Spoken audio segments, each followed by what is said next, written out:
Happy new year. আমার প্রিয় ছাত্রছাত্রীরা, তোমাদেরকে আমার পক্ষ থেকে ইংরেজি নতুন বছর 2021-এর শুভেচ্ছা জানাচ্ছি। আশা করছি তোমরা সবাই অনেক অনেক ভালো আছো, সুস্থ এবং নিরাপদে আছো। আসলে 2020 সাল আমাদের কেটেছে ভয় আর আতঙ্কের মধ্যে। আমরা সবসময় শঙ্কিত ছিলাম, তবে আমরা আশা করব এবছর সকল শঙ্কা আর ভয়কে কাটিয়ে আমরা যেন একটা আলোকিত ভবিষ্যৎ গড়ার লক্ষ্যে কাজ করতে পারি। আমরা একটা সুন্দর আগামীর প্রত্যাশা নিয়ে এই বছরটা শুরু করতে চাই। জেমসন স্কুল অ্যান্ড কলেজ কর্তৃক আয়োজিত ইতিহাস অনলাইন ক্লাসে তোমাদের সবাইকে স্বাগতম। আর বরাবরের মতোই ইতিহাস অনলাইন ক্লাসে তোমাদের সাথে থাকবো আমি রাহনুমানু, সহকারী অধ্যাপক ইতিহাস, Jameson school and college Kotwali, Chittagong. আমার আজকের ক্লাস একাদশ শ্রেণীর শিক্ষার্থীদের জন্য। আজ আমি ইতিহাস প্রথম পত্রের দ্বিতীয় অধ্যায় থেকে আলোচনা করব। দ্বিতীয় অধ্যায়ের শিরোনাম ইংরেজ ঔপনিবেশিক শাসন, কোম্পানি আমল। আজকের পাঠ নির্ধারণ করেছি লর্ড উইলিয়াম বেন্টিক, সামাজিক ও শিক্ষা সংস্কার। শিক্ষার্থীরা, দ্বিতীয় অধ্যায় আমরা বেশ কিছুদিন আগে শুরু করেছিলাম। এর আগে দ্বিতীয় অধ্যায় থেকে আমি 3টা ক্লাস নিয়েছি। আমার প্রথম ক্লাসটা ছিল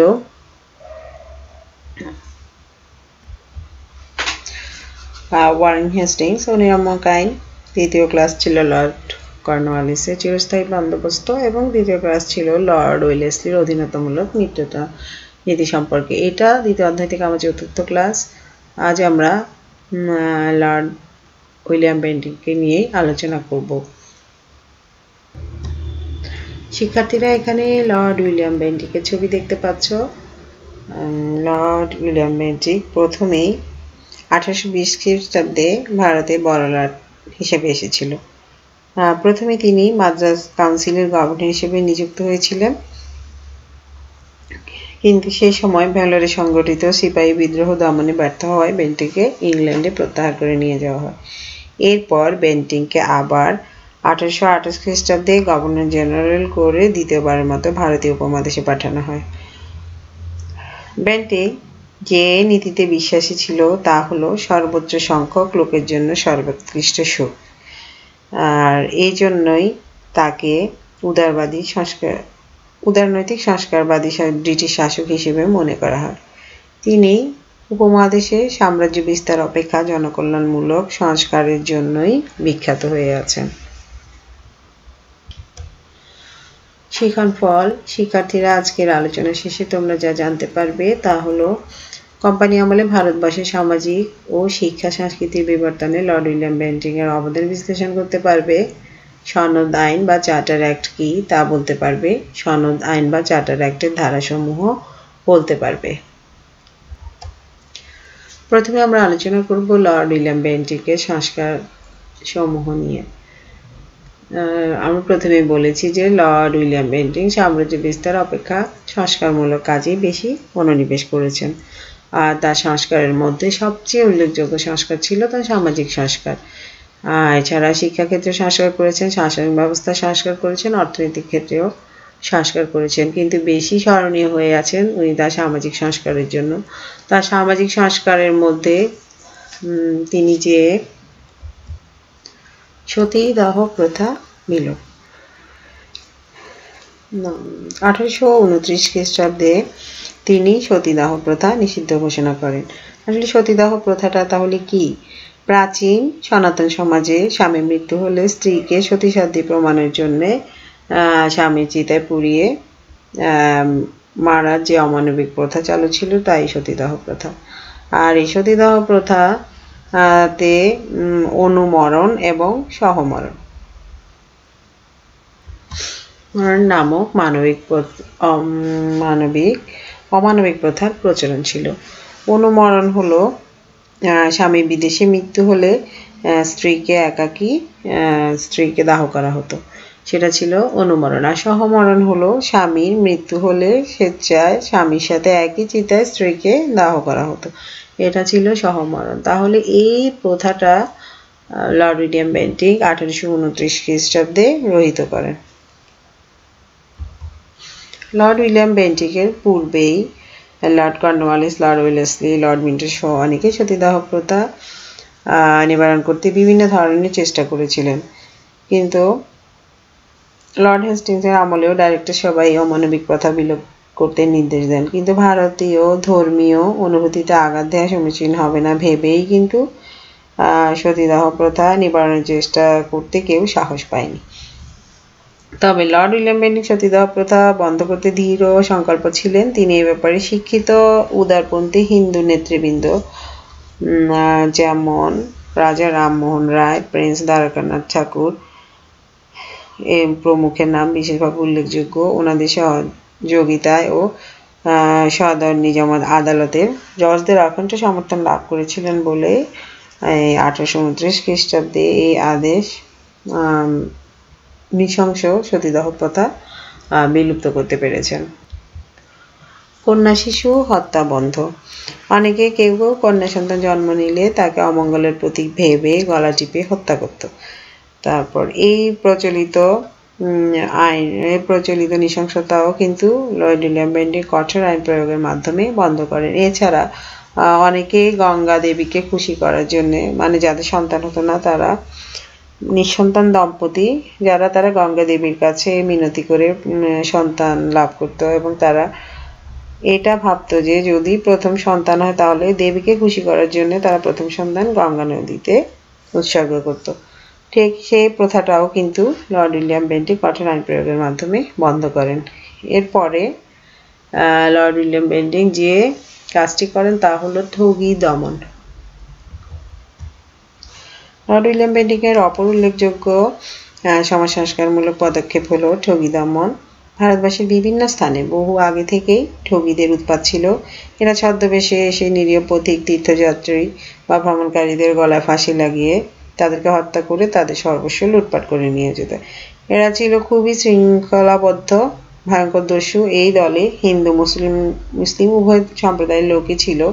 এরা কালী বা ভবানী পূজা করে ধর্মীয় ছদ্মবেশে ডাকাতি করত। এরা সাংকেতিক ভাষায় একে অপরের সাথে কথা বলতো। হায়দ্রাবাদ থেকে অযোধ্যা, রাজপুতানা, বুন্দেলখণ্ড প্রভৃতি স্থানে ঠগীদের অবাধ বিচরণ ছিল। যেমন মুঘল সম্রাট আকবর এটুয়া জেলাতে প্রায় 500 ঠগীকে আগেই হত্যা করেছিলেন। আবার মুঘল সম্রাট আওরঙ্গজেবের সময় এদের উৎপাত ছিল, কিন্তু ইংরেজ আমলে এসে এদের উৎপাত এত বেড়ে গিয়েছিল যে লর্ড উইলিয়াম বেন্টিং জনগণের নিরাপত্তার স্বার্থে কর্নেল স্লিমানের উপর ঠগী দমনের দায়িত্ব দেন। স্লিমান ঠগীদের ভাষা আয়ত্ত করে ঠগীদের কৌশল ও গুপ্ত কথা জেনে বহু ঠগীকে আটক করেন। এভাবে প্রায় 1500 ঠগীকে গ্রেপ্তার করে অপরাধীর গুরুত্ব অনুযায়ী তাদেরকে ফাঁসি বা কারাদণ্ড দিলে ঠগী দস্যু উৎপাত বন্ধ হয়। আর এই ঠগী দমন প্রক্রিয়া সুষ্ঠুভাবে সম্পন্ন করতে পেরেছিল বলে ইংরেজ শাসনের উপর মানুষের আস্থা আরও বৃদ্ধি পায়। এবার আমরা শিক্ষা সংস্কার নিয়ে আলোচনা করব। ভারতবর্ষে পাশ্চাত্য শিক্ষার মাধ্যম হিসেবে ইংরেজি শিক্ষার প্রবর্তন লর্ড উইলিয়াম বেন্টিং এর একটি উল্লেখযোগ্য কীর্তি।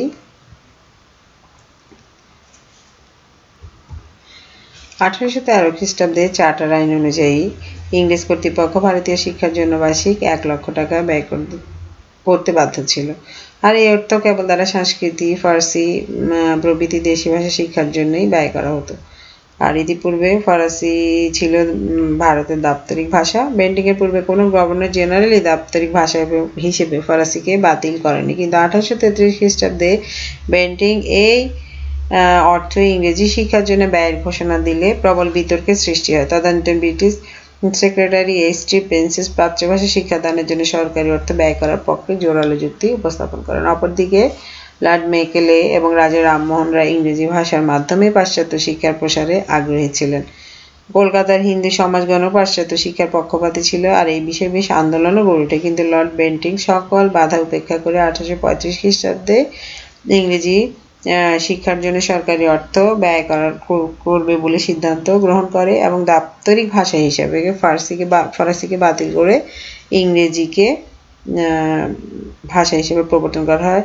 আর এর জন্য প্রচুর অর্থ বরাদ্দ করেছেন তিনি। আবার একই বছরই লর্ড উইলিয়াম বেন্টিং এর প্রচেষ্টায় কলকাতায় একটি মেডিকেল কলেজ এবং বোম্বাইয়ে এলফিনস্টোন ইনস্টিটিউট স্থাপিত হয়। আর এভাবেই শিক্ষার ক্ষেত্রে তিনি একটা বিশাল দ্বার উন্মোচন করেন। শাসন সংস্কার।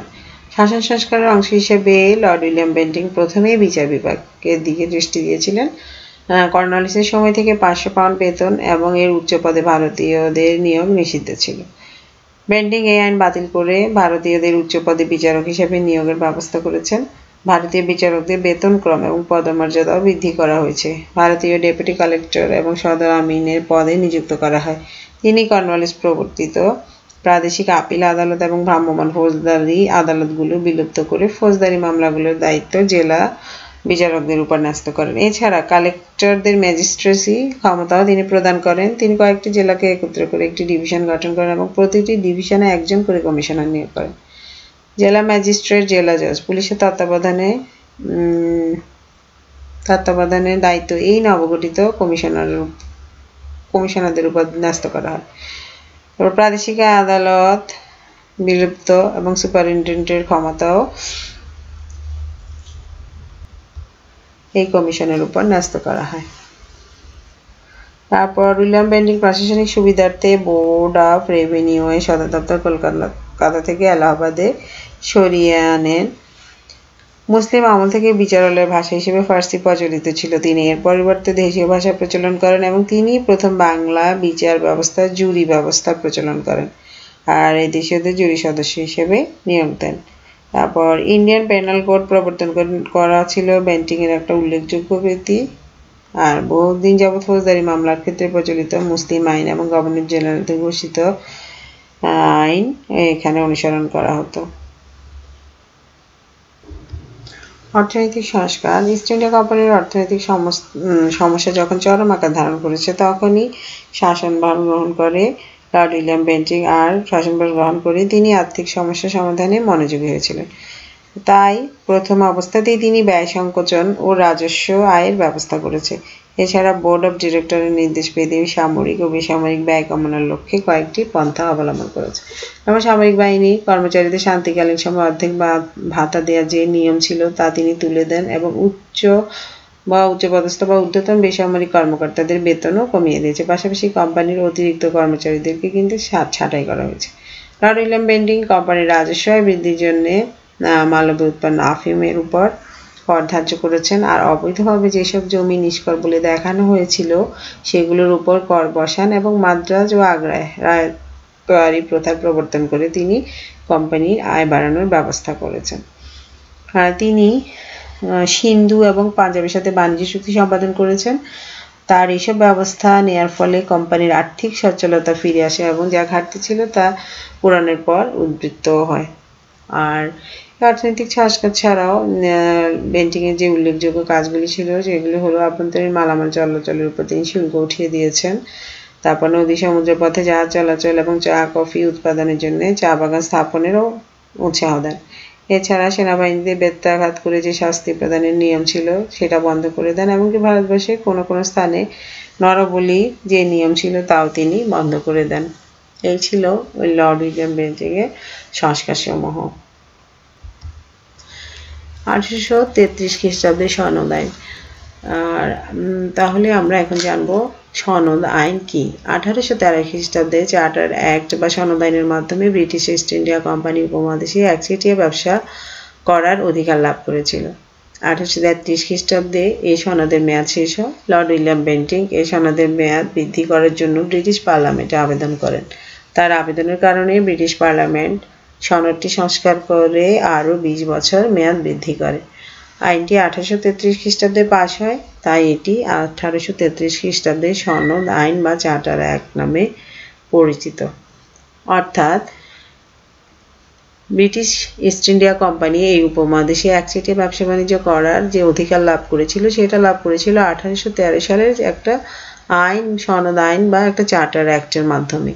সেই আইনটার মেয়াদই শেষ হয়ে গিয়েছিল 1833 খ্রিস্টাব্দে। আর যখন 1833 খ্রিস্টাব্দে সনদের মেয়াদ শেষ হয় তখন লর্ড উইলিয়াম বেন্টিং এই সনদের মেয়াদ বৃদ্ধি করার জন্য ব্রিটিশ পার্লামেন্টে আবেদন করেন।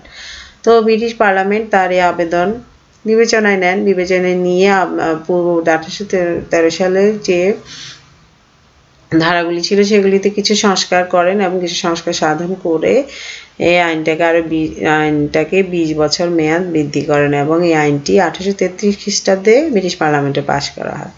আর 1833 খ্রিস্টাব্দে এই আইন পাশ করা হয় বলে একে সনদ আইন বা 1833 চার্টার অ্যাক্ট হিসেবে অভিহিত করা হয়।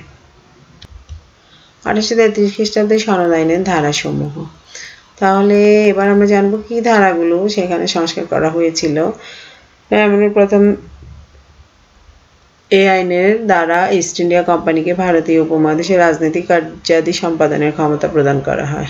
আমরা জানি ইস্ট ইন্ডিয়া কোম্পানি প্রথমে এই উপমহাদেশে এসেছিল ব্যবসা বাণিজ্য করার জন্য। তাহলে তারা প্রথম যে আইন অর্থাৎ 1813 সালে যে আইন হয়েছিল সেখানে কিন্তু কোম্পানি একটি বাণিজ্যিক প্রতিষ্ঠান হিসেবে ছিল। আর 1833 সালে এই আইনের সংস্কার করে তাদেরকে রাজনৈতিক কার্যাবলী সম্পাদন করার ক্ষমতা কিন্তু প্রদান করা হয়েছিল এই সনদ আইনের মাধ্যমে। তারপরে এই আইন দ্বারা কোম্পানিকে বোর্ড অফ ডিরেক্টর নিয়ন্ত্রণ মুক্ত করে সাময়িকভাবে পার্লামেন্টের নিয়ন্ত্রণাধীন করা হয়। অর্থাৎ আগে ইস্ট ইন্ডিয়া কোম্পানি যেটা ছিল সেটা পরিচালিত হতো বোর্ড অফ ডিরেক্টরের মাধ্যমে, কিন্তু এই আইনের দ্বারাই প্রথম কোম্পানিকে বোর্ড অফ ডিরেক্টরের নিয়ন্ত্রণ মুক্ত করে সাময়িকভাবে পার্লামেন্টের নিয়ন্ত্রণাধীন করা হয়। অর্থাৎ সাময়িকভাবে পার্লামেন্টের নিকট তারা জবাবদিহি করবে। তারপরে এই আইন দ্বারা বাংলার গভর্নর জেনারেল ভারতবর্ষের গভর্নর জেনারেল উপাধিতে ভূষিত হন।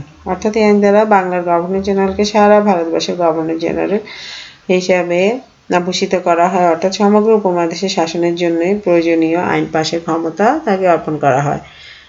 বোম্বাই ও মাদ্রাজ কাউন্সিল গভর্নর জেনারেলের নিয়ন্ত্রণাধীন করা হয়।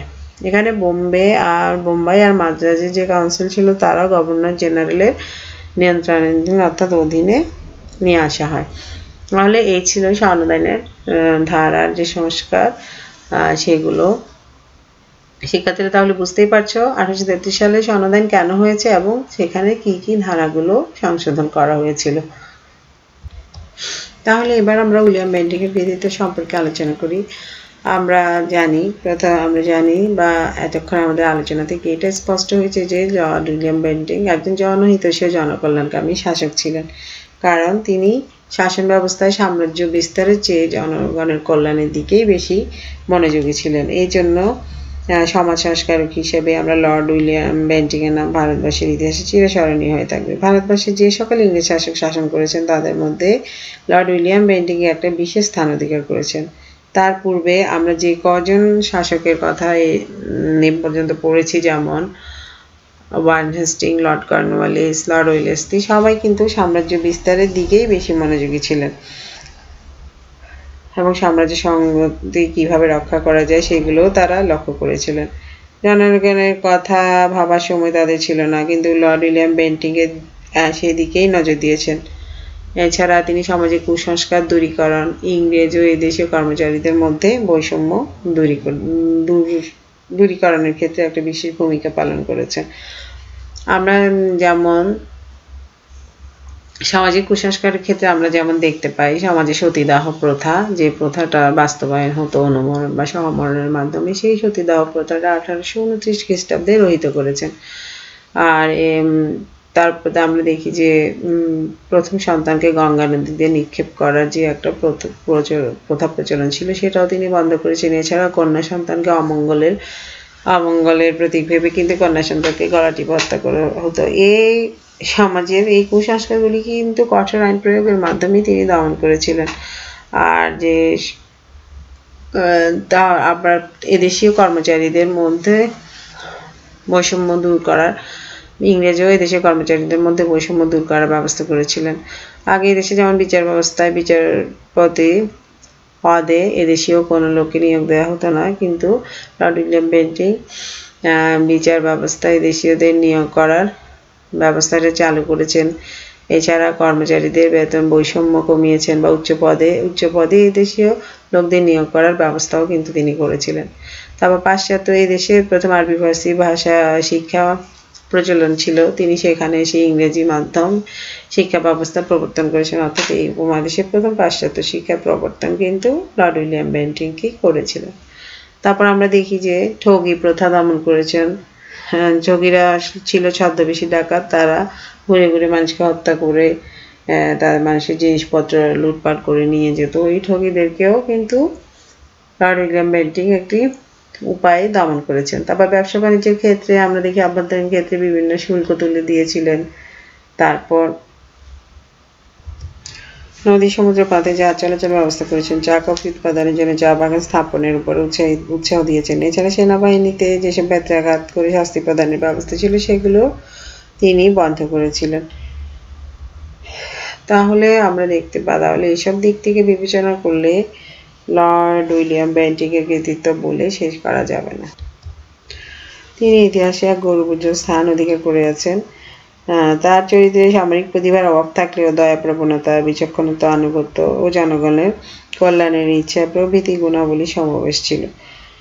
বেন্টিং জনহিতকর ও জনকল্যাণকর্মী শাসক হিসেবেই অভিহিত করেছেন লর্ড মেকেলে, আর সকল কুসংস্কার দূরীকরণে তিনি যে ভূমিকা রেখেছেন তা সত্যি প্রশংসার দাবিদার।